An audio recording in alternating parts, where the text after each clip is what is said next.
Warning: the opinions expressed in this video do not represent YouTube associations, agencies, nor any particular individuals. They are merely from three guys trying to pass the boredom of everyday life. Some explicit content may occur in this or future presentations. Viewer discretion may be advised, but ignored if you're into that thing.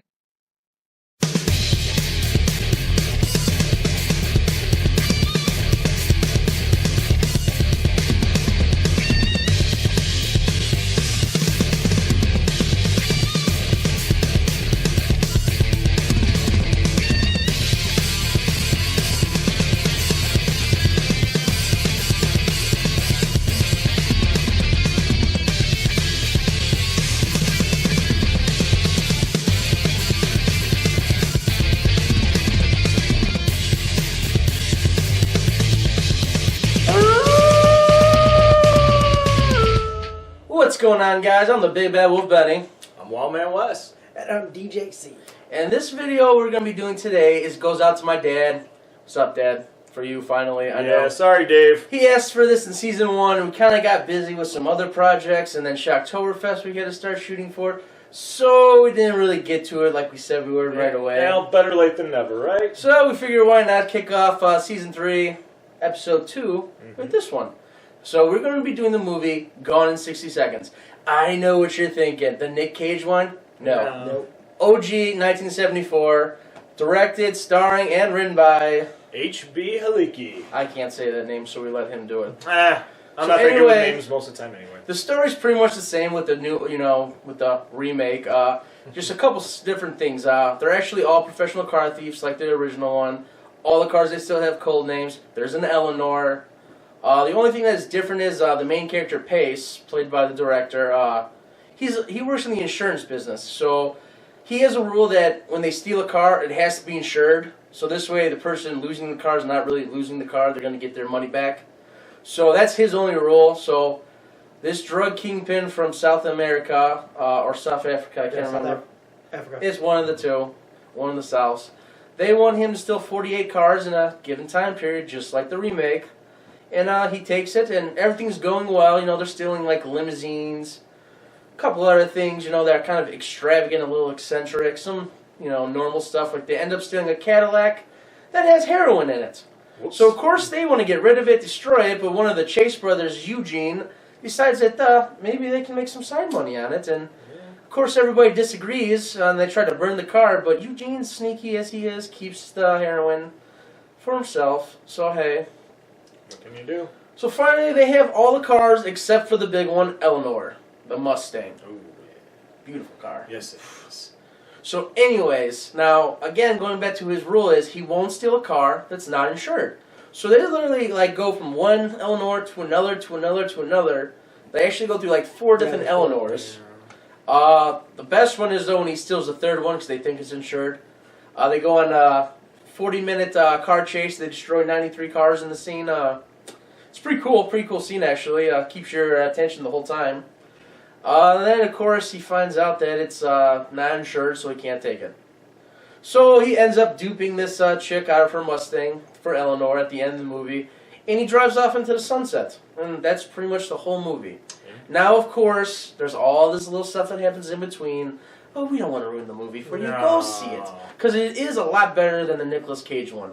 Although Nicolas Cage in this and that one wasn't terrible, wasn't great, but he was there. Yeah. So I will say the remake's not terrible, but the original one, if you see that one, blows it out of the water. I mean, when it comes to the remake, as I've said before, not a big fan of remakes, but at least with that one, they waited about almost 30 years before almost 40. Yeah.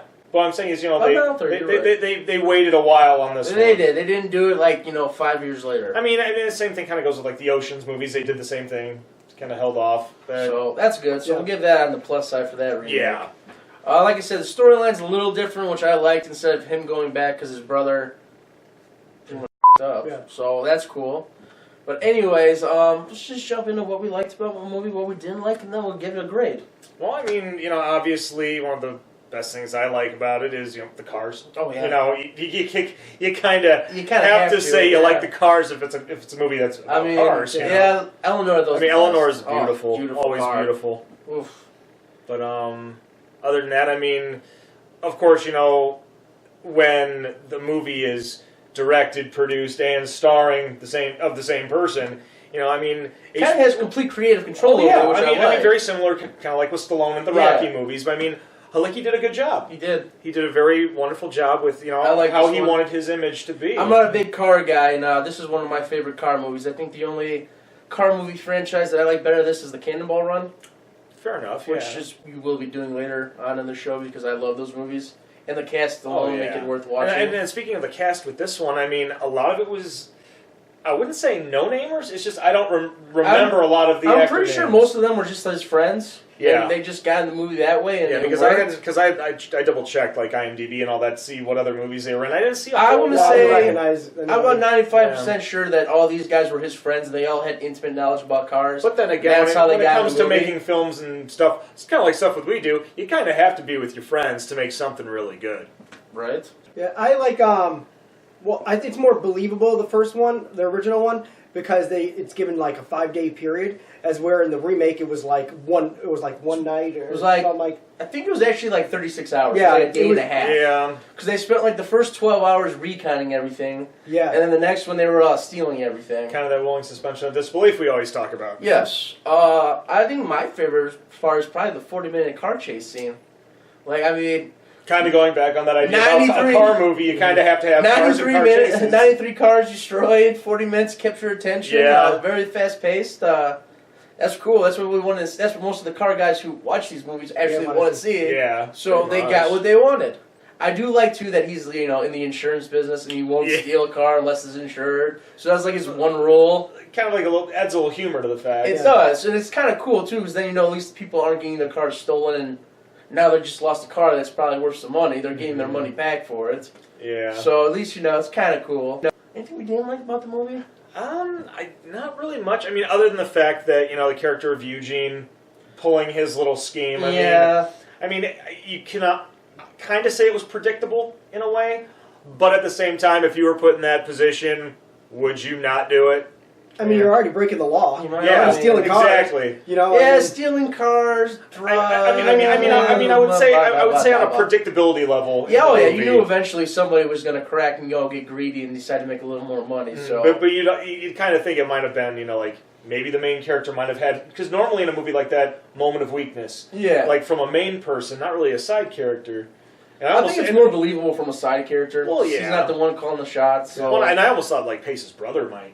Actually, I thought Pace's brother was going to do it too, and then he saw the light too. He's like, "Yeah, get rid of the car, all that good stuff." So. Yeah, but other than that, I mean, Eugene's the one who calls the cops on him too. He's the one who tells him he's going for this car at this time where it's at. They had the stakeout for it, so that's probably what I didn't like. That you got this crew that's supposed to be like family, and one of them gets a little greedy, decides to sell you out. But then again, at the same time as a lot of car movies have progressed like that, you always have that character. I mean, think of the Fast series. I mean, the same type of situation. But other than that, this is like a precursor to the Fast movies. I Pretty love it. much. Anything you didn't like? I don't know. Like the 4 cars. They could have. I think that's probably why they got rid of it in the remake. You felt a little bit more personable about the car. It felt like the car itself was its own character. It pretty much was in the remake. In the remake, it felt like that. With having them different cars, it didn't feel that much. I feel like that. You know what I mean? Yeah, there's only one Eleanor in the remake, and then this one there's 4 different ones they call Eleanor. I get what you're saying. That's pretty actually good point. I didn't think about that. Yeah. So all in all, what would you guys rank this movie? I would probably give it like a solid B. So obviously the predictability of some parts with the betraying teammates, and all that, doing that for the drugs and more money. Kind of predictable, but otherwise it's a good movie. B is a very fair grade. I mean, for me personally, I'm going to give this one an A- because I hadn't seen it in a long time. So, and when you had mentioned about, that Dave wanted to see this, episode, I went back and rewatched it after many years, and I still like it apart from the predictability and, the 4 Eleanors, It definitely does have rewatchability. Yeah, I think I'm giving it more of an A- just because of the fact, in retrospect, after seeing the remake and then going back and watching it again, I felt more of a love for it. Yeah. So, A- for me. Yeah, I would give it an A. I love car movies. So, you know, like the first Fast and the Furious, for me, I can watch that movie a million times. Yeah, and I'm sure this was to, like, parents' generation what, you know, that movie is to us, the, you know, Fast and the Furious type of it. So, yeah, I'd give it an A. Right on. There you go, guys. 2 A's and a B. I'm not a car guy, sorry. It's all right. So anyway, guys, Dad, like I said, this is for you. Finally, sorry it took so long. You know me, I'm a procrastinator, whatever. Yeah, we all are. So anyway, guys, give us a comment below if you like this video. You know, tell us if you didn't like it. If you didn't know the original Gone in 60 Seconds was a remake, hit us up below. You know, make sure you share this to your friends. But of course, guys, you know, hit that red button. Shit. And don't forget to hit the bell either. Oh yeah, ring that bell.